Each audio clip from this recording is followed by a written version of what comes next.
الشعب السوري، أنا هقول كلمات، تمام، ولا أعلم عمري، ممكن أموت بعد يوم، بعد يومين، بعد ثلاثة، بعد أربعة، بس اللي أنا هقوله الله شاهد عليه. يعني اللهم إني بلغت، اللهم فاشهد. تمام، اسمعوا مني.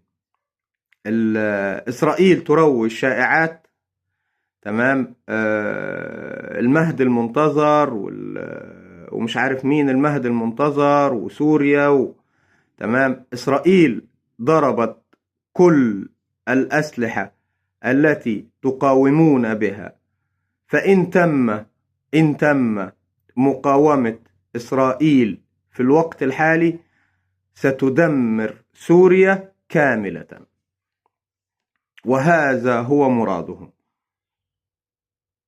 يعني هم بيشيعوا، تمام، هو خلاص ضرب الأسلحة، مش متبقي معاك غير أسلحة لا تقاوم معدات وحداثة الجيش، المعدات اللي مع الجيش الإسرائيلي.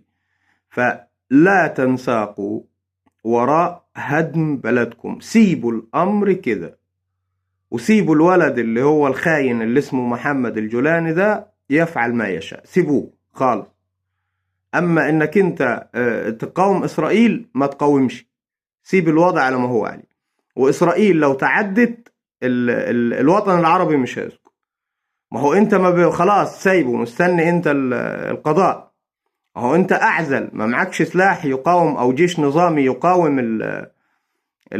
قدرة الجيش المعتدي عليك، تمام. فانت دع الوضع على ما هو عليه، ولا تنساق وراء الاشاعات. يقول لك المهد المنتظر، يقول لك الشجرة سوريا، الكلام الفارغ ده اسمه كلام فارغ، تمام. هم بيضحكوا عليك، هم بيروجوا اشاعات كاذبة، تمام. وحرب الشجرة عشان تكونوا فاهمين في سيناء، حرب الشجرة في سيناء، والله تبارك وتعالى جعلها آية في جميع الأزمنة والعصور القادمة. لتكن آية للمؤمنين في سورة الفتح. ارجع إلى سورة الفتح، فدي آية. فقريبا هيساء وجوه الإسرائيليين في سيناء، أو بدءا من سيناء، مش في سيناء، مش بفضل الله مش هيدخلوا شبر واحد في سيناء، هيتم إساءة وجوههم من سيناء، من الجيوش العربية. فأنتوا لا، ما تقاوموش، سيبوا الأمر على ما هو عليه. لا تنساقش، تطلع بشوية شباب معاك عايز تطلع الاحتلال، مش هتقدر. هيفضل يضرب فيك ويهدلك. انت موتله جندي واحد، هو هيهدلك 20-30 بيت، عمارة فيها 30 أسرة ولا 40 أسرة.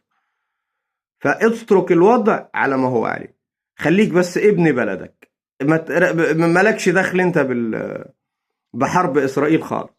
انت ابن بلدك وخد بالك من أولادك، تمام. وبلاش يعني ننساق وراء الولد اللي هو اسمه الجولاني ده، ولد خاين وجاسوس يعني، وهو عارف الكلام ده. لو وصله كلامي هو متأكد تمام من الكلام اللي أنا بقوله الآن، يعني أن هو حياته بفضل الله بالنسبة لي مرئية. يعني حياته هو بالنسبة لي أنا مرئية. المهم إني بلغت، اللهم فاشهد. أنا أديني بلغتكم، تمام. ممكن أموت بعد ساعة، بعد ساعتين، بعد ثلاثة، بعد أربعة، الله أعلم، تمام. بس أنا أبرأت الذمة، وعلى الله قصد السبيل جل جلاله.